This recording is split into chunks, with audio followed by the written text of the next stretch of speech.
Ki aku nggo. Bertin, semangat.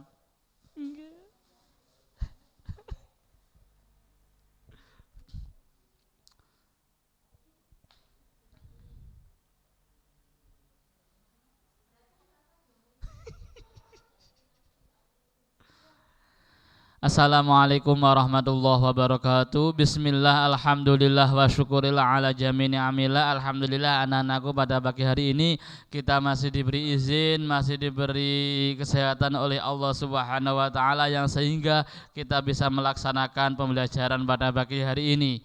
Shalawatullah wassalamu tak lupa tersanjungkan kepada junjungan kita Nabi Agung Nabi besar Muhammad sallallahu alaihi wasallam biqaulina Allahumma sholli ala sayyidina Muhammad wa ala alihi wa sahbihi wa barik wa salim ajma'in. Semoga senantiasa kita besok selalu mendapat syafaatnya sehingga bisa dakhala jannah, amin Allahumma amin.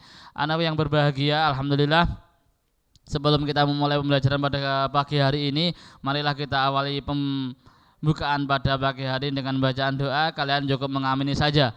A'udzubillahi minasyaitonirrajim. Bismillahirrahmanirrahim. Raditu billahi robba wa bil islami dina wa bi Muhammadin nabiyya wa rasulah. Rabbi zidna ilma warzuqna fahma bi rahmatika ya arhamar rahimin. Oke anak-anakku, untuk materi pagi hari ini adalah kita mereview lagi materi-materi yang kemarin sempat Pak Rodikin sampaikan, yaitu yang merupakan bab pertama pada semester kedua yang berjudul Malaikat-Malaikat Allah Subhanahu wa taala, atau yang sering kita kenal dengan iman kepada malaikat Allah Subhanahu wa taala. Oke. Beriman kepada malaikat-malaikat Allah Subhanahu wa taala, apa itu artinya iman? Ma makna iman? Lughatan wa syar'an. Apa definisi daripada iman secara bahasa dan juga secara istilah? Secara bahasa artinya adalah percaya. Kalau percaya pasti erat kaitannya, hubungannya dengan yang namanya al-qalbu atau hati.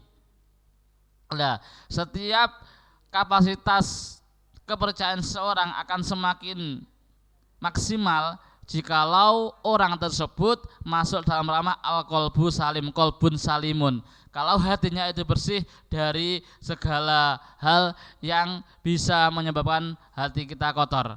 Sedangkan secara istilah, iman adalah keyakinan atau pembenaran dalam hati, mengucapkan dengan lisan dan juga diamalkan dengan perbuatan. Hati kita percaya, itu secara iman, secara istilah.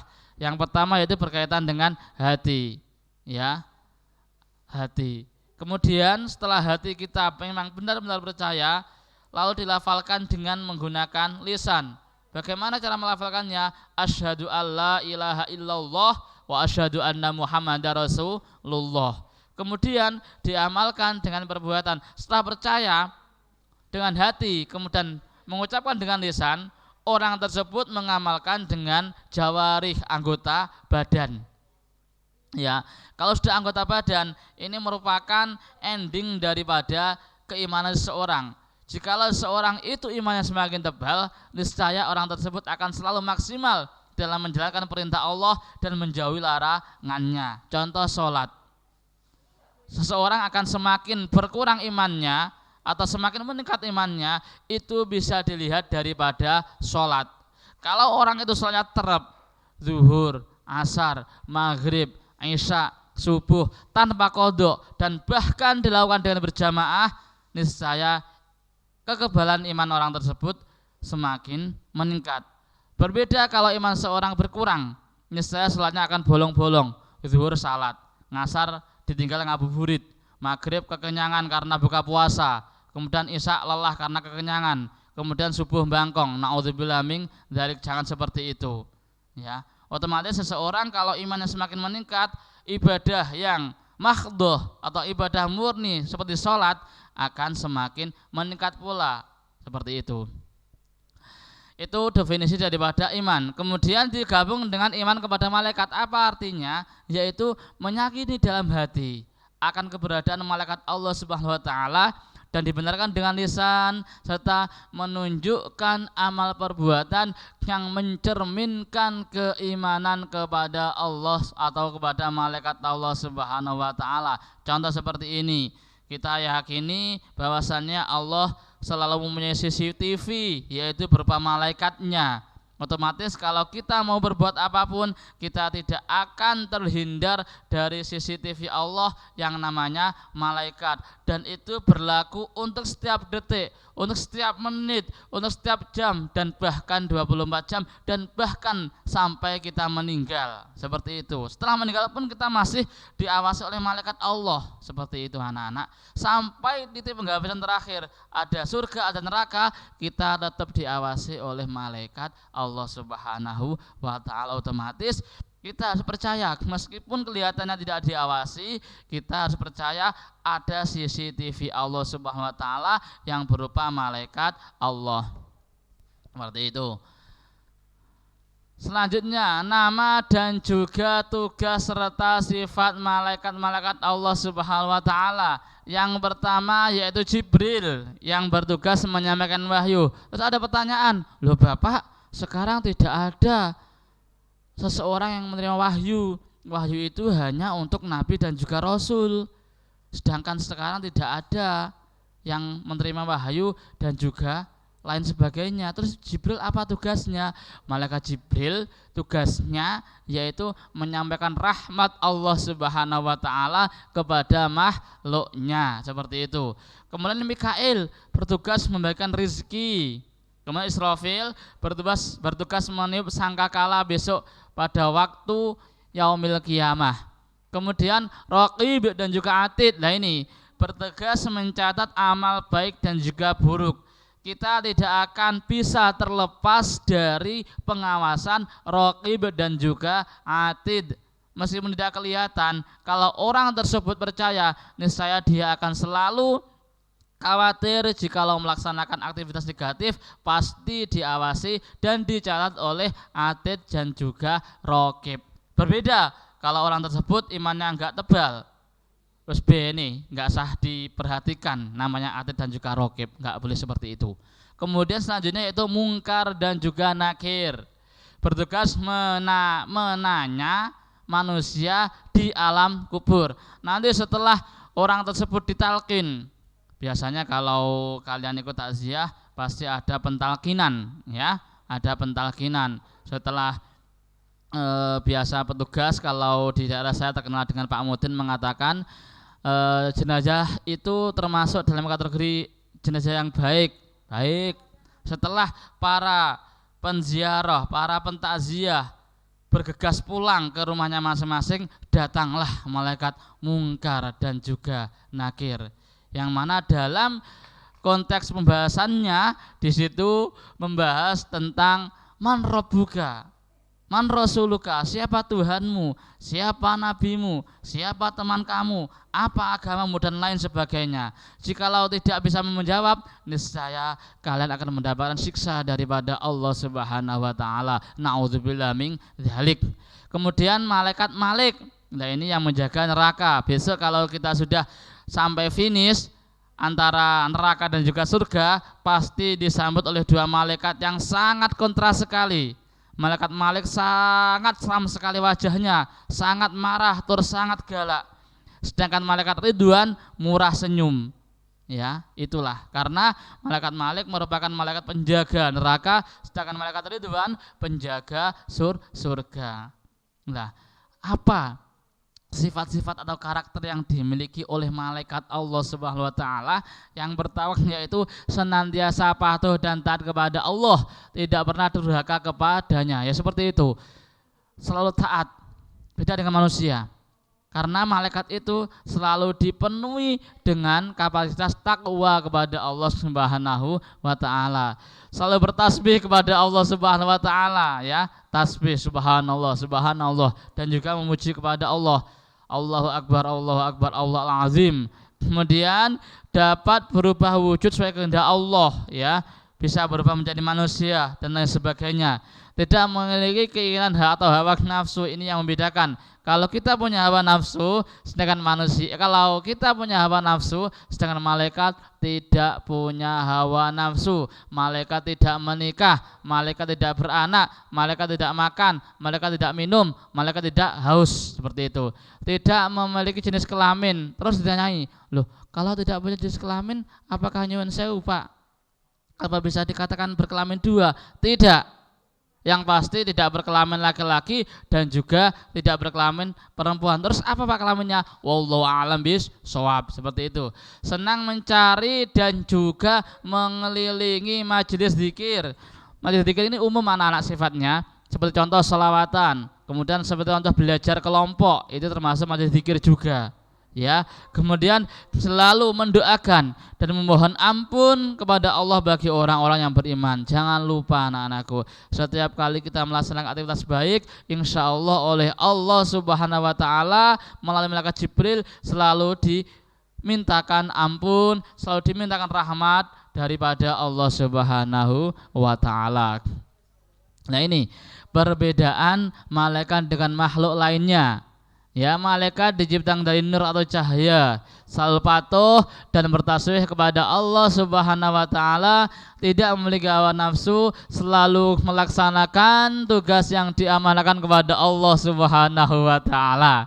Kemudian manusia bedanya adalah dengan malaikat, yaitu kalau manusia diciptakan dari saripati tanah, sehingga tidak layak sekali, tidak patut sekali jikalau manusia itu mempunyai rasa jumawa. Karena kenapa? Karena manusia diciptakan dari saripati tanah, yang notabene daripada saripati tanah itu pasti tempatnya di bawah dan juga diinjak-injak oleh makhluk lain. Itulah manusia. Memiliki akal dan juga hawa nafsu yang mempengaruhi manusia dalam melaksanakan atau meninggalkan perintah Allah Subhanahu wa taala. Maka dari itu kita harus berusaha untuk mengekang hawa nafsu kita. Naudzubillah min dzalik. Musuh paling berat, musuh paling besar yang dimiliki oleh manusia itu adalah mengendalikan hawa nafsu. Hawa nafsu itu tidak akan bisa dijalankan atau tidak bisa dikendalikan kecuali dengan tekad yang bulat seperti itu. Kemudian jin, setan dan juga iblis diciptakan Allah dari api, diberi kebebasan untuk menjadi kafir atau menjadi mukmin. Iblis dan juga setan memiliki sifat sombong, durhaka, serta menentang dan berusaha menyesatkan manusia. Itulah sifat daripada jin, sudah menjadi watak yang melekat pada jin dan juga manusia, jin dan juga setan serta iblis seperti itu. Ya, perilaku beriman kepada malaikat Subhanahu wa taala selalu berusaha mencari dan memohon hidayah kepada Allah Subhanahu wa taala, berusaha secara maksimal untuk mencari rezeki yang baik dan juga halal. Kemudian selalu mohon kepada Allah agar diselamatkan dalam menghadapi musibah dan juga huru-hara dunia maupun akhirat seperti itu. Berusaha mempersiapkan diri untuk menghadapi kematian dan juga selalu berdoa agar terhindar dari siksaan sakaratul maut. Naudzubillah min dzalik. Anak-anakku, perlu diketahui anak-anakku, marilah kita memohon semoga kita pada waktu sakaratul maut diberi kemudahan oleh Allah Subhanahu wa taala untuk menghadapi fase tersebut. Karena fase sakaratul maut itu merupakan fase yang sangat menentukan. Hausnya melebihi 1000 orang yang berpuasa, laparnya juga sama, melebihi 1000 orang yang berpuasa. Jangan sampai kita memenuhi sakaratul maut, kalaupun toh kita meninggal, langsung meninggal saja. Ya, seperti itu kita berdoa. Jangan sampai kita sampai sakaratul maut, naudzubillah min dzalik. Karena kenapa? Karena fase sakaratul maut itu rawan digoda oleh penggoda-penggoda, yaitu setan dan juga iblis. Ya, iblis itu mencari teman. Ayo melu aku, ayo ikut saya ke neraka, ayo ikut saya ke hal-hal yang sangat dimurkai oleh Allah. Itu karakter daripada iblis. Kemudian selanjutnya selalu memohon kepada Allah agar dilapangkan di alam kubur dan diringankan siksa-nya. Ya, jangan sampai kita nanti mendapatkan siksa kubur ya Allah. Naudzubillah min dzalik.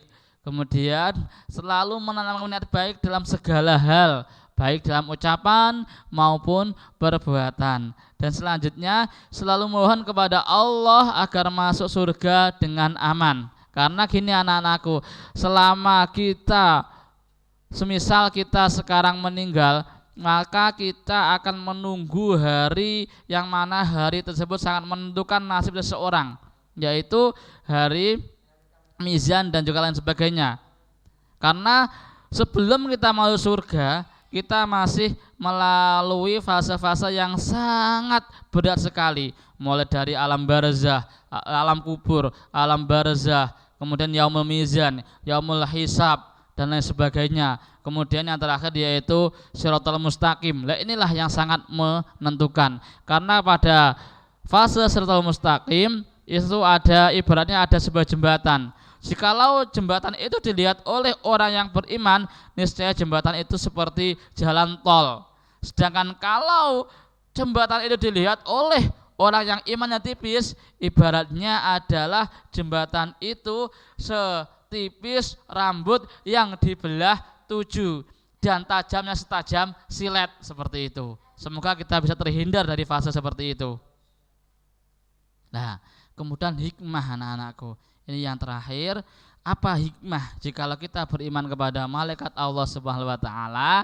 Yang pertama yaitu meningkatkan keimanan kepada Allah Subhanahu wa taala. Niscaya kalau kita percaya, kalau kita taat kepada Allah, kepada malaikatnya, insya Allah keimanan kita bisa terukur semakin meningkat. Kemudian mendapatkan ketenangan dan kedamaian hidup, kemudian selalu bersyukur dan juga memperbanyak amal soleh, dan juga yang terakhir memberi rasa optimis untuk selalu berusaha karena Allah. Pokok semuanya karena Allah. Linaili ridaullahi, karena mendapatkan ridho daripada Allah Subhanahu wa taala, seperti itu. Oke. Terima kasih anak-anakku, mungkin ini review untuk materi yang pertama di semester kedua. Insya Allah pertemuan selanjutnya akan kami sampaikan refresh materi-materi selanjutnya. Jangan lupa tetap bersemangat dalam belajar, tetap bersemangat dalam bertolabul ilmi walaupun di fase pandemi. Marilah kita akhiri dengan bacaan alhamdulillah bersama-sama. Alhamdulillahirabbil alamin. Sekian dari Pak Rozikin. Kurang lebihnya minta maaf. Semoga apa yang kita pelajari bermanfaat barokah. Akhirul qauli ihdinas siratal mustaqim. Assalamualaikum warahmatullahi wabarakatuh.